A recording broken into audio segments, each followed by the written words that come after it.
Kibbutz são comunidades rurais típicas de Israel que guardam peculiaridades. O pastor, teólogo e escritor Louis Leite viveu em uma delas na década de 80 e tem muita história para contar sobre esse período. Ficou curioso? Não saia daí, o Mente Aberta começa agora.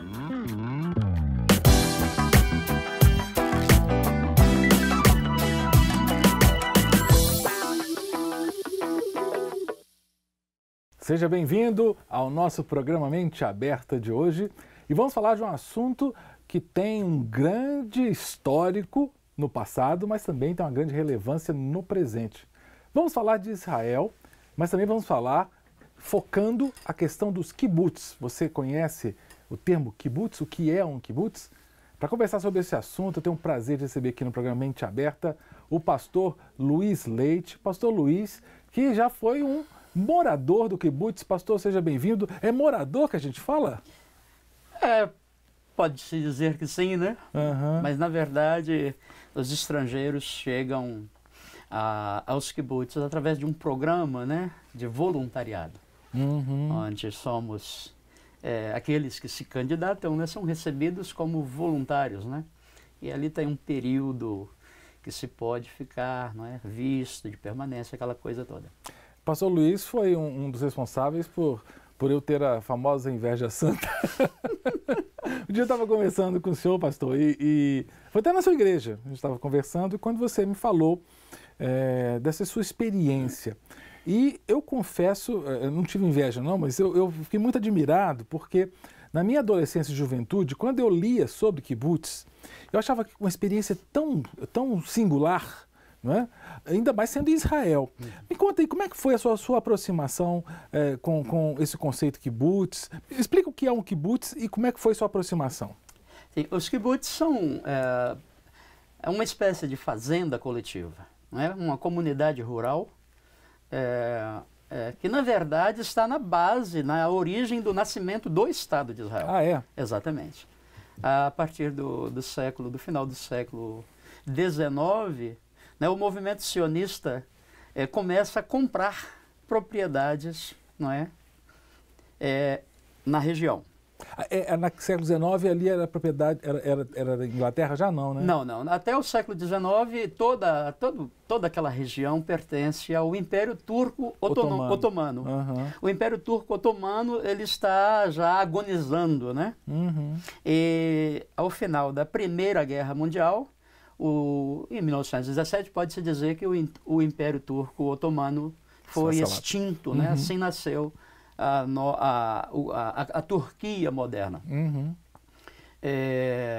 Então, ao final do século XIX, início do século XX, aquela região toda está sob a proteção, não é? Propriedade, entre aspas, né? Do Império Turco Otomano. E não havia o conceito de país, não é, como hoje conhecemos, né? Os países que existem no Oriente Médio foram praticamente, o mapa foi desenhado, né, pelas potências que venceram a Primeira Guerra e ali ficou-se, os ingleses tomaram, né, uma certa parte, onde hoje se encontra Israel, os franceses ocuparam, né, uma outra parte e foi uma partilha entre os vencedores. Sim. E até o final do século XIX, aquilo estava nas mãos dos turcos e o Império Turco não tinha condição de administrar aquelas regiões. Eram verdadeiros pântanos, né? Todas aquelas terras, e uma terra muito difícil de se estabelecer nela. Mas o nascimento do sionismo na Europa, né? Começou a fomentar a compra de propriedades e o envio de famílias. Então eram ingleses que vinham principalmente, norte-americanos também, judeus ingleses, norte-americanos? Geralmente, a maior parte deles eram judeus europeus, certo, né? Europeus. E de condição menos privilegiada. O sionismo fomentava a compra das terras e também o assentamento destas famílias. E eles começaram a chegar. E eles compravam propriedades e assentavam famílias. Então, geralmente, eram já propriedades rurais, eram comunidades rurais, dentro de um conceito coletivo de exploração e de gerenciamento. E isso me faz lembrar de reforma agrária, porque é uma ideia que mostra que famílias são assentadas numa terra para fazer explorar. Não sei se o conceito se aplica ao que aconteceu lá na Palestina, porque a gente chamava de Palestina na época. Exato, Na verdade, o conceito do kibbutz, que são essas propriedades, essas comunidades rurais, tem uma inspiração dentro do projeto comunista, né? Que na época era uma novidade e que estava atraindo muita gente. Então, até hoje, em Israel, você vai encontrar muitos kibbutzes onde são comunidades não necessariamente religiosas. É um fenômeno curioso, mas em Israel você encontra muito judeu ateu, não é? Ou melhor, muito israelense ateu. Quando você usa o termo judeu, você está se referindo à religião, né? Ao judaísmo. Então, tecnicamente é errado falar judeu ateu, mas você tem muitos israelenses ateus em Israel, e foi basicamente em Israel onde a minha fé foi mais confrontada. É mesmo? No caso, eu perguntei como é que foi sua aproximação com o kibbutz. Não precisa dizer sua idade quando você foi, não precisa não entregar a tua idade, mas você foi para lá muito jovem, né, Luiz? Não, na verdade eu já tinha muito jovem, 28 anos, 27 anos. Né? E por que você foi para kibbutz? Você já era um cristão evangélico, já era convertido? Já era convertido. Na verdade, Cássio, o porquê da minha ida foi dentro de um contexto muito amplo de história pessoal. Eu saio do Brasil num contexto muito curioso, né? Eu tomei a decisão de sair. Em primeiro lugar eu tenho uma história, dentro do meu testemunho, não é? Eu tive, com 21 anos, foi encontrado em mim, eu digo isso porque eu jamais assumo que tenho, e essa também é outra parte longa da história, foi detectado uma cardiopatia muito grave. Para resumir, foi-me dado 5 anos de vida. Sim, na década de 80. Exato, Então, eu não imaginava que chegaria aos 25. Uau. E quando eu cheguei aos 25, eu comecei a escalonar a minha vida de 5 em 5 anos. É mesmo? Meu Deus. E quando eu cheguei aos 25, eu comecei a pensar já nos 5 anos posteriores, não é? Será que eu vou chegar aos 30? Que loucura. E o que acontece nesse momento é que eu venho de uma formação política engajada. Eu abracei o comunismo, me apaixonei pelo comunismo na adolescência e no início da idade adulta. E sempre tive uma veia, não é, muito forte para as questões políticas. Me converti, mas ainda continuei meio comunista, um cristão ainda no meio do caminho. O que acontece é que aconteceu uma convergência de fatos muito, muito curiosos nesse momento que eu saio do Brasil. Eu não tenho muita certeza se vou chegar aos 30. Entendo. Eu estava apaixonado com o projeto apresentado pelo PT. Não é? Não só você, muito. Muito. Você também cantou, né? Lula lá, aquela coisa toda. Brilha uma estrela. Não sabíamos, inocente, não sabíamos de nada. Não sabe de nada. E aí, então, o que acontece, Cássio, é que eu me converto, estou na igreja muito engajado, eu abracei o evangelho de uma forma muito intensa. Mas ainda sofria, né, aquele apelo muito grande pelo projeto da esquerda, e a política estava bem forte, ainda latejando dentro de mim. E o que acontece é que eu não tenho nesse momento muita certeza se vou chegar aos 30, Estou encantado com o projeto da esquerda para mudar o Brasil. E estou terminando a minha primeira faculdade, meu primeiro curso, em 88. Quando chega 89, é o ano que eu me formo. É o ano que a esperança se foi, porque eu dizia para os meus irmãos na igreja, quando começou a ascensão do Collor, eu dizia, se esse homem for eleito, eu vou embora do Brasil. Falava mesmo? Falava. E havia toda uma polarização da igreja, né, para votar no Collor, porque crente não vota em comunista. Eu lembro disso. Não é?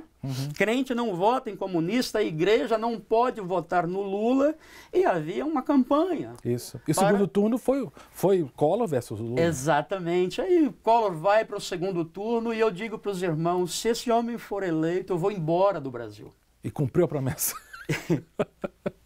E aí havia toda aquela polêmica, mas irmão, você não pode votar no Lula, você é cristão, nós não podemos, ele é comunista, ele vai perseguir a igreja, eles comem criancinha, e aquela coisa toda, né? E eu ali, então, quando termina o ano de 89, não é? Eu termino a minha faculdade em 89, o Lula perde a eleição, Collor é eleito em 89 e a cereja do bolo vem em janeiro de 90.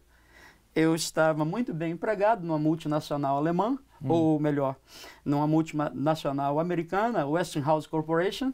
Estava indo muito bem, tinha um plano de carreira, me preparando para uma carreira como executivo, não é, estudando línguas e tudo mais. Estava bem encaminhado quando eu sou mandado embora.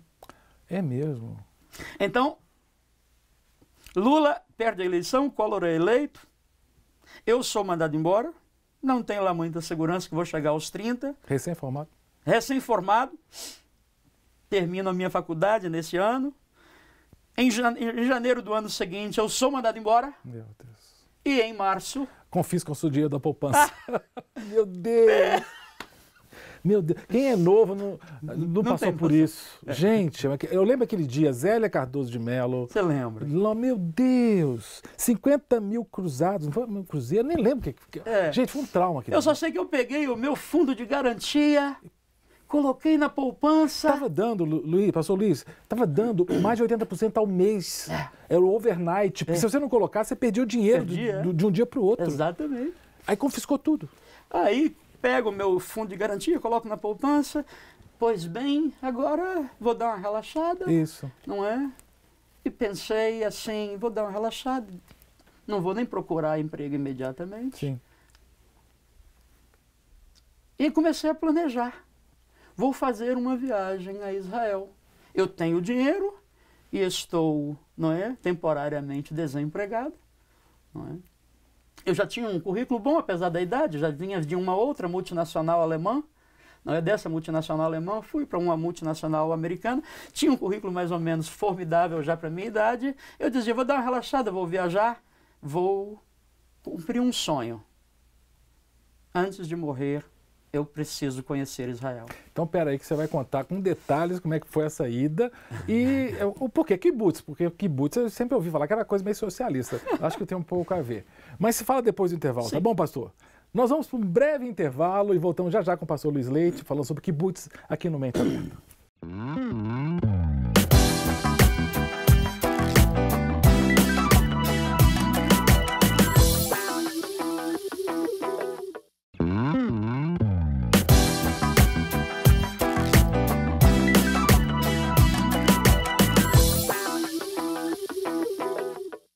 Estamos de volta com o nosso programa Mente Aberta, hoje conversando com o pastor Luiz Leite sobre kibbutz, sobre Israel. E ele estava contando para a gente, antes de irmos para o intervalo, de um momento histórico muito singular no Brasil, que foi o momento da sua ida. Foi início dos anos 90, né, pastor? E você se sentiu quase que empurrado. Vai, filho. Exatamente, Cássio. Foi exatamente assim. Eu já vinha, não é, frustrado com a eleição do Collor, já havia dito que sairia do país se aquele homem fosse eleito. E tudo acontece naquele momento, né? Eu acabo de terminar minha faculdade, o Collor foi eleito, e logo em seguida, em janeiro, né, do ano posterior, eu perco o meu emprego, e a gota d'água vem com o confisco das poupanças, né? Havia retirado o meu fundo de garantia, colocado na poupança, e perdi aquilo, e eu falei, agora não tem mais jeito, eu vou embora desse país mesmo. Não é? E já estava programando, né, naquele período, conhecer Israel. Eu já conhecia muito da história de Israel, não é? Porque era professor de panorama bíblico. Ah, que legal. E eu amava aquilo, então eu me aprofundava muito na história de Israel. Eu sou um apaixonado pela história, né? Na verdade, eu tenho, confesso, uma pequena frustração, porque é um curso que eu gostaria de fazer e ainda penso em fazer. Dá para fazer. Sou apaixonado por história e conhecia tudo sobre a história de Israel, e naquele momento, então, eu decidi, eu preciso conhecer in loco aquilo que eu conheço dos livros, né, antes que eu morra. Porque também tinha esse prognóstico péssimo, né? Exatamente. Então você parecendo aqueles filmes, já vi filme assim que a pessoa descobre que está desenganada, aí vão fazer. Só que nos filmes assim, a pessoa vai aproveitar a vida, vai para o hotel e tal. Você falou, não vou para Israel. Eu vou para Israel. Como é que você conseguiu entrar no kibbutz? Então, tem um programa do governo de recrutamento de voluntários, não é? Então eu morava no Rio na época, me converti no Rio, no tempo saudoso, né, dos programas de ar livre, né, sim, a igreja nas ruas. Sim. Eu me converti no centro do Rio de Janeiro, no centro, na Praça da Cinelândia. É mesmo? Exatamente. E o meu ministério foi forjado nas ruas do Rio de Janeiro, né? Ministério ao ar livre, ministério do lado de fora, assim que eu compreendi a igreja desde sempre. E como é que foi? Aí você conseguiu esse intercâmbio, não é um intercâmbio, um programa. É um programa, você recebe toda a informação e você recebe uma carta, né, o que você vai apresentar em Tel Aviv ou em Jerusalém, onde você chegar, você vai procurar ali o escritório, né, tem os escritórios de recrutamento de voluntariado, e ali, então, eles sempre recebem com braços abertos. Mas você falava hebraico? Como é que é? Não falava hebraico. Eu fui aprender alguma coisa lá. Mas você tinha só o inglês? Só não. Você tinha o português e o inglês. O português, o inglês, o espanhol, já falava fluentemente, né? Quando você chegou no kibbutz, era o que você esperava? Ou foi mais, foi menos? Mais. Mais. Conta pra mim como é que foi. Mais. A experiência é linda. A experiência é verdadeiramente fantástica.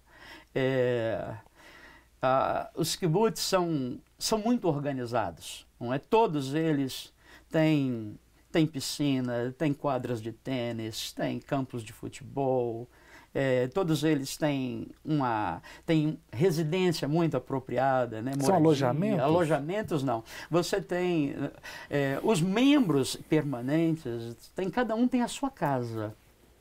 Mora com a sua família. Exatamente, cada um tem sua casa dentro de um padrão bacana mesmo, né? E os voluntários, eles têm quartos, né? Assim, também muito bem organizados, muito bonitinhos. E o trabalho é muito bem distribuído. Você trabalha pouco, ninguém trabalha para se matar. Ah, é? Exatamente. Você trabalha pouco e é muito bem distribuído, muito inteligente a forma como se trabalha, não é?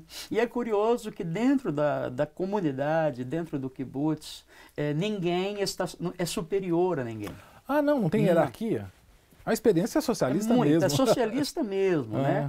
E é de fato, né, talvez, eu acredito, e alguns também dizem, que é a aplicação mais bem sucedida que existe dos ideais comunistas, né? Naquele romantismo, o idealismo, né, século XIX. Exatamente, de Marx, aquela né? coisa assim muito bem distribuída, muito bem aplicada. Então, você não trabalha para morrer, você trabalha assim de modo muito relaxado e Você não fica na mesma função. Isso. Quais as funções que você chegou a exercer lá? Você mexeu com animais? Como é que foi?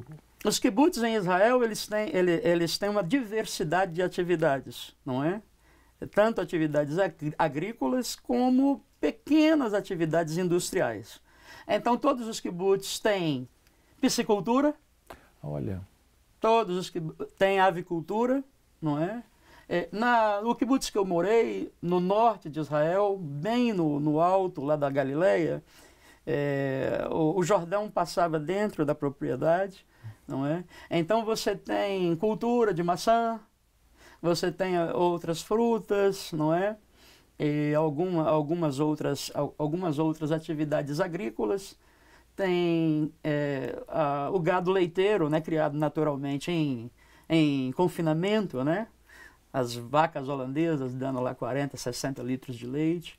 Mas vem cá, é no meio do deserto, no meio da região árida, porque sempre ouvi dizer que era como se fosse meio que oásis os kibbutz. Como é que é?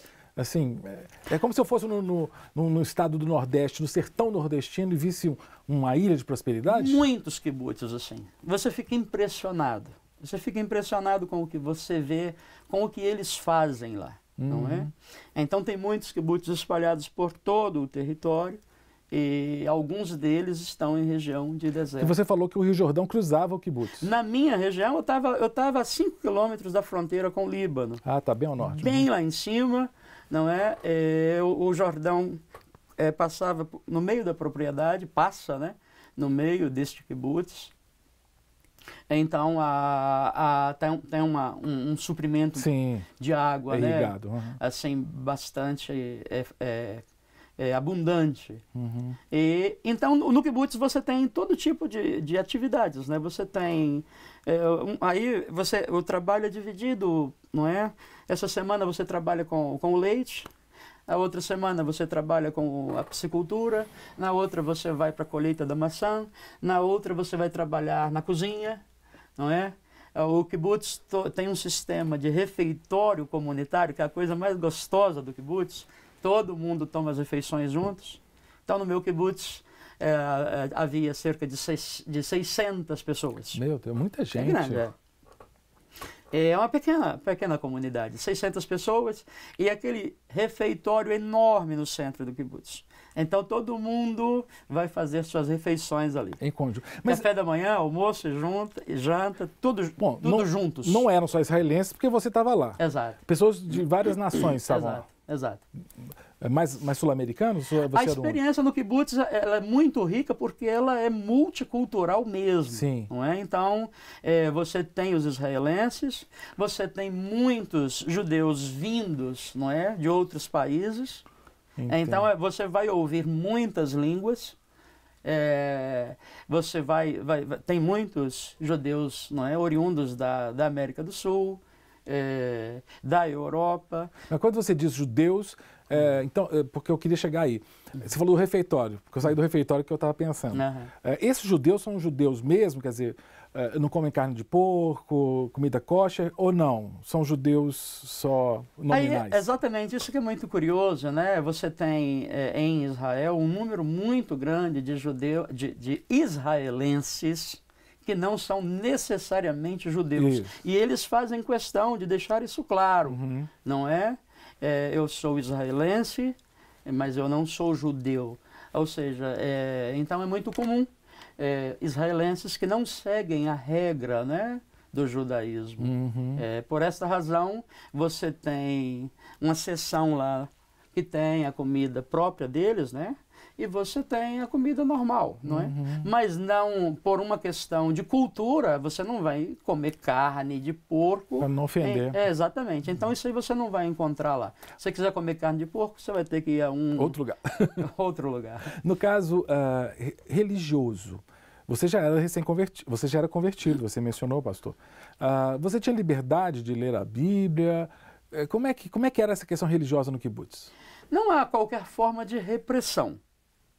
Mas você sente uma resistência muito grande se você quiser divulgar alguma coisa, não é? Então, todas as minhas tentativas foram rechaçadas. Eu me lembro que estava trabalhando com Estava trabalhando na fábrica de diapers. Você tem essas atividades industriais, então tem pequenas fábricas, né? E neste kibbutz tinha uma pequena fábrica de camisas, e de camisetas, né? E uma pequena fábrica de diapers, como que chama isso? Fralda? Fraldas descartáveis. E eu estava lá na linha de produção, trabalhando no turno da noite, e tento então evangelizar esse judeu, esse israelense. E eu os surpreendia quando entrava na história deles. Aí eles me respeitavam. Um brasileiro que conhece a nossa história, né? Exatamente. Aí eles me respeitavam. E eu usava o argumento da história. Quando eles percebiam que eu conhecia a história, e é curioso que eu falava até de coisas que eles mesmos não sabiam, porque não é todo mundo que conhece, não é todo brasileiro que conhece a história do Brasil. Perfeito. Não é? E ali, então, por causa disso, era uma ponte que eu achava para entrar no Evangelho. E começando a falar da história, eles me respeitavam, e quando chegava em Jesus, aí a rejeição. A resistência é dura. Né? Então, em Israel, eu escutei alguns desaforos que eu não escutei na Europa, por exemplo, onde eu morei, em outros países, de pessoas, né, declaradamente, né, ateus. Eu não ouvi isso na Europa como coisas que eu ouvi de israelenses em Israel, né, acerca da Bíblia, acerca do próprio Abraão, assim, aqueles impropérios que, para você fazer um paralelo, aquilo que os espanhóis e os italianos falam da Virgem. Naquele nível, meu Deus, eu fiquei ali, assim, fui muito confrontado ali. Pastor Luiz, você veio embora, pelo que eu sei, foi na época da Guerra do Golfo, foi isso? No final da Guerra do Golfo? Você tem 1 minuto para explicar como é que foi para você. Eu saí de Israel fugido, né, ao final da Guerra do Golfo, quando todo o país parou, a economia parou e nós... E explica por quê? Porque estava sendo bombardeado. Né? Exatamente, estávamos saindo da guerra, né? O Iraque bombardeou pesadamente Tel Aviv, onde eu estou morando nesse momento. Então todas as companhias aéreas cancelaram suas operações ali, porque não tinha jeito mesmo. Praticamente todo dia haviam mísseis sendo... Era o Scud, né? O Scud, era. E ali eu vi, como diz o ditado, a minha avó pela Greta algumas vezes. Meu Deus. Pastor Luiz, não vou ter que fazer mais um programa porque eu quero saber mais dessa história, como é que foi sua vida, mas já começamos bem, viu? Muito obrigado. E outra coisa, eu sei que vai sair um livro aí com essa história, você não pode também me deixar esperando, não. Sim, o novo livro está vindo e começa exatamente com a minha experiência em Israel. Então, compromisso, vim aqui no Mente Aberta falar dele, tá ótimo, joia? Será um prazer. Obrigado, meu querido. Prazer. Agradeço também a você por ter assistido esse papo gostoso com o pastor Luiz Leite sobre sua experiência no kibbutz lá em Israel. Que o Senhor te abençoe e te guarde. Eu te espero nos próximos programas Mente Aberta.